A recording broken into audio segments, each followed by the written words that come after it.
Hi friends, வணக்கம். நம்ம இன்னைக்கு குக்கரில் கேழ்வரகு களி எப்படி செய்கிறதுன்னு தான் இப்போ பார்க்க போகிறோம். ஒரு டம்ளர் கேழ்வரகு மாவுக்கு 2 டம்ளர் தண்ணி ஊற்றி நல்லா இந்த மாதிரி கரைச்சி வச்சுக்கணும். கரைச்ச மாவை ஸ்டவ்வில் வச்சு நல்லா கைவிடாமல் நல்லா ஒரு 4 நிமிஷம் நல்லா கிளறிட்டே இருங்க. கொஞ்சம் கொஞ்சமாக அது திக்காகும். ஸ்டவ்வை மீடியமில் வச்சுக்கோங்க. மீடியம் ஃப்ளேமில் வச்சு நல்லா கைவிடாமல் கிளறிட்டே இருங்க. அப்படியே அது கொஞ்சம் கொஞ்சமாக நல்லா திக்காகும். திக்கானதோட ஒரு 4 நிமிஷம் கழிச்சு இறக்கிடுங்க. இங்கே பாருங்கள், கைவிடாமல் கிளறினதில் அடி பிடிக்கவே இல்லை, நல்லா திக்காக இருக்குது பாருங்கள். இப்போ என்ன பண்ணணும்னா, இதை அப்படியே எடுத்து குக்கரில் தண்ணி சூடு பண்ணியிருக்கோம், அதுக்குள்ளே நம்ம இதை வச்சிடணும். வச்சுட்டு இதுக்கு ஒரு மூடியை போட்டுருங்க.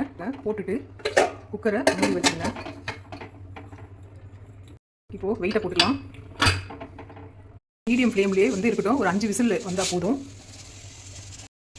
5 விசில் வந்துச்சு. இப்போ நம்ம ஸ்டவ்வை ஆஃப் பண்ணிடலாம். இப்போ பாருங்கள், நம்ம திறந்து பார்க்கலாம். ஒரு அரை மணி நேரம் ஆயிடுச்சு. இப்போ எப்படி வெந்திருக்குதுன்னு பார்க்கலாம்.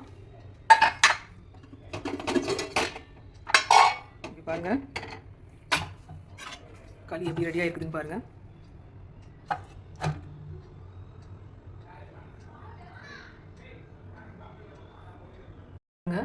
இப்போ நம்ம தண்ணியில் கையை நனைச்சிட்டு இப்படி தொட்டு பார்க்கலாம். இங்கே பாருங்கள், நல்லா வெந்திருக்குது பாருங்கள்.